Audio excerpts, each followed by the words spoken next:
And then just speaking about Europa, we look at the teams that are in Europa. Arsenal, hi. How do you see Arsenal performing? You know, Aubameyang just signed his life away. Big mistake. And then they've acquired, Gabriel, who performed well in his first game. They still have Lacazette. They still have the players. And then they got Willian, who got like 3 assists in his first game. How do you see them perform? Do you see them closing that gap, getting into the Champions League, or just even finishing in Europa without winning an FA Cup? Honestly speaking, I think Arsenal is the worst team ever. But yeah, man. Banter aside, Arsenal is a big team in England, man. Yeah. I'm happy for them that they are acquiring these big players. Yeah. I want to see them back in the Champions League. I want to see them competing with the best teams, because I'm all about history, man. We can't have teams like Leicester, to like compete against Real Madrid season after no, we can't have that. Let's stick with tradition, Yeah. I get it, people want to try new things, but not in football, I mean, no. So I'm happy for Arsenal, and I hope they do well. I hope they make it into the top 4. Aubameyang, I would have loved for him to leave, but because we can't get what we always want in this world, but he's going to stay there, and he looks like to be the new age Thierry Henry, and that's what the fans are calling him, the new age Henry, so that's great. That's great for them. I see them doing well. I actually see them doing well. I'm happy for Mikel Arteta, because he also wants to prove himself from that Guardiola feel. He wants to say, I can manage on my own, and I want to bring the glory days back to Arsenal. So I'm happy for that. I hope they do well. And then speaking of their rivals, Tottenham, they've gotten Mourinho there. They've got Reguilon, the left back from Real Madrid, and also Gareth Bale. They've acquired who's the guy from Wolves? Doty. Yeah, they got that guy, and they still have Kane, Song, and all of them. But Mourinho plays defensive, so I understand why he acquired Reguilon and Gareth Bale. But I don't think Mourinho's tactics are for the modern day football. A lot of coaches have upped their game in terms of how they play, how they break down teams. And you've seen when Mourinho was at Manchester United, that play, it did not work specifically for us as much as we won the Europa. In the league, yes, he came out number 2 at some point, but nothing better than that. And the objective for Man United is always win the league. Just like Liverpool, just like Chelsea, it's always win the league. So how do you see Mourinho and this season performing at Tottenham? First things first, I'm a personal favorite. Yeah. Mourinho is a huge personal favorite for me. I'm a huge fan. I like Mourinho. He's a serial winner. Yeah. But like you said, and we have to be honest, his tactics don't really fit into the modern day football philosophies out there. Because right now it's all about intensity. And Mourinho is not about that. Mourinho is more pragmatic. Yeah. He will rather defend than score. If you had to ask him, do you prefer a clean sheet or 20 goals? He'll say a clean sheet. That's Mourinho. That's him. That's the type of manager you'll get. But what you're also getting is someone who wants to win, and I feel like Tottenham needs to win a trophy at some point, because we're gonna get tired of making fun of Tottenham. It's not even fun anymore. When are you guys gonna win a trophy? You understand? Yeah. I've never actually met a Tottenham supporter in my life. That's how that's how bad Tottenham is. But with Mourinho, I think they might do well. Maybe the Carling Cup. Okay. It's something. It's not big. It's something. The FA Cup maybe. Yeah. Europa. They just scraped through. Actually, I saw their game. They just scraped through, winning 2-1. So with Bale coming through, I feel like Bale has a lot to prove, because in the past 2 seasons at Madrid, he wasn't playing at all. He fell out with Zidane, and he has that thing that I'm still one of the best players in the world. Yeah. And if given an opportunity, I can prove that to you. Yeah. So there's nothing more dangerous in world football than a player with a point to prove. And Gareth Bale has a point to prove. So the front three of Bale, Kane, Son, I see it being incredibly productive if and only if Mourinho wants them to play that way. Because Mourinho can just tell Bale to go back to left back. That's Mourinho, That's Mourinho. And he won't do anything about it, either left back or you bench. So hopefully Mourinho allows them that bit of freedom. Yeah. I think Bale has a lot to prove, and with an angry Bale, you have a chance there. You have a chance. And then just looking at other teams that have been acquiring players from Real Madrid, Everton, they got James, James Rodriguez, and then also got Allen, Mm. and that other Decore. Decore. Yeah. Listen, I like Decore. I played FIFA on him. That guy is good. Right? He's good on FIFA. I'll tell you that much. So if you're ever looking for like a defensive midfielder, go for him. Cheap, very cheap. Go for him. But you know, those acquisitions, and just looking at the game they played and how they just fit. Those three, just speak about those three and how they fit into the system of Carlo Ancelotti. Bro, I don't know how you feel, but I'm excited for Everton this season. Well, personally, I can't be excited because they are our rivals. You know, I can't be happy when my rival is doing well. Yeah. That just calls me a plastic fan. But removing me being a fan of Liverpool and just being a football fan in general, I'm really happy for Everton. You know, the mere fact that they got someone of Carlo Ancelotti's caliber is huge. Yeah. That's one of the best coaches in the world. You know. Yeah. Literally, hands down, and one of the best ever to manage in the game. Yeah. So they have him, and if you look at it, Everton had a decent squad. You know, before the additions and everything, they had a decent squad. You know, so now let's start with Allen. Yeah. Probably one of the best defensive midfielders in the world. In the world, he's Brazilian. Yeah. In Brazil, they actually choose him over Fabinho at times. Yeah. You know, and that should tell you something. Yeah. He comes from Napoli. He's very good. He's very good. Yeah. Decore, box to box. He's already mentioned him in FIFA. But if you had to see him live as well at Watford, he is a genuinely good midfield player. You know, box to box, that old school box to box midfielder. Yeah. And then James, you know, every team needs that saucy player. Yeah. Every team needs that Yeah. X factor. You know, and I feel like that's James to Everton. He's gonna provide them with that something different, you know, with the touch of class, with that. His first game, the headlines were like, James splashes some stardust on Everton. So that actually tells you something, you know. That tells you the caliber of the player they have. He's that, wow, we really have James type of player. You know, he's that player who's gonna take EPL by storm. And like we already mentioned with Kai Havertz previously, he's not the quickest, but James has mastered the fact that he relies on his skills more than his pace. Yep. And his skills involve passing and shooting. Yeah. He doesn't dribble as much as people think he does. He doesn't. He just makes space and he passes and he shoots.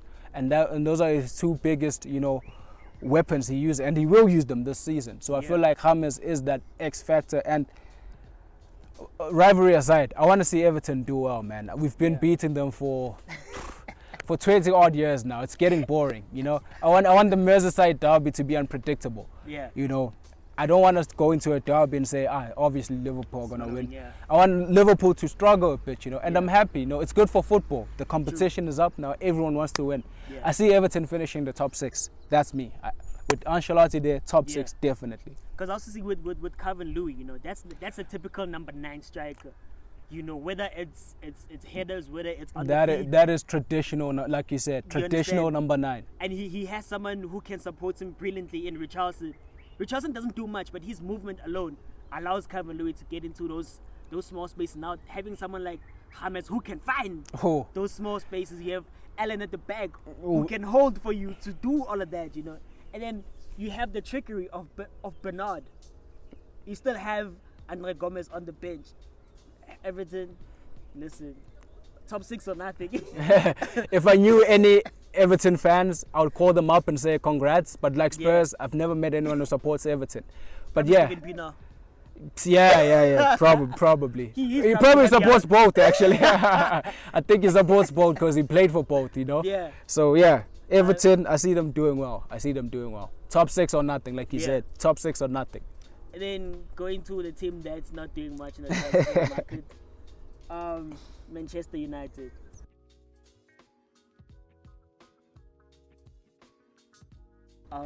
But looking at United and how they finished off the season, you know, we saw Chelsea losing tough games for United to actually get into the top 3. How do you see United performing without acquiring anyone? First things first. I'm happy that United are not doing well in the transfer market. I'm happy that United haven't won a trophy in some time. I'm happy. I hate United. There, I said it. But let's just put the rivalry aside. United finished the season off very well. Yeah. maybe not as convincing as the traditional Man United fans would have liked, but yeah, definitely. let's look at what they did. They finished the season very well, you know, to finish third, I think. Yeah. They finished third. It's a wonderful achievement from Man United. They did well. So the question is, can we build on that? Because I feel like United have given Ole that platform to build. I feel like now he shouldn't build. He should show them what he has built, you know. You can't keep on building on a team like United.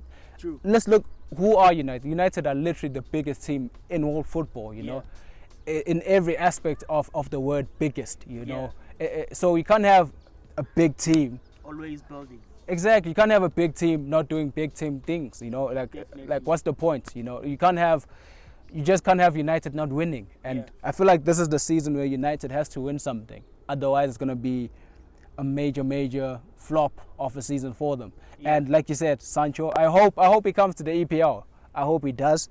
For one reason, I like to see all the good players in there. But I feel like the United fans shouldn't put pressure on him, because I still feel like even till this day, United are still looking for that Ronaldo replacement. Yeah, that's our main problem with United fans. Stop looking for the next Ronaldo. And I feel like you should just let that dream go. It's never going to happen. Some things are impossible to replicate, you know. As good as you have other players who are threatening to be, Mason Greenwood is a very decent prospect.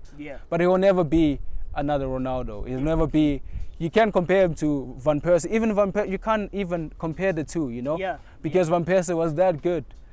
I just feel like United fans need to give their players that opportunity and time. Yeah, exactly. And time. You know, I feel like also we're quick to be like, because Mason Greenwood, he did well for his like first season and the first team. You know, now we're already on some, because now they gave him the number 11. Now we're like, oh, Gixie. You know, we did the same thing with the Pie when he came through. They gave him the number 7. You're like, oh, Ronaldo. And then Adnan Januzaj, they gave him number 11. Like, oh, another Gixie. So we need to stop putting pressure on these youngsters by giving them such a big name. The word Cristiano Ronaldo is very heavy.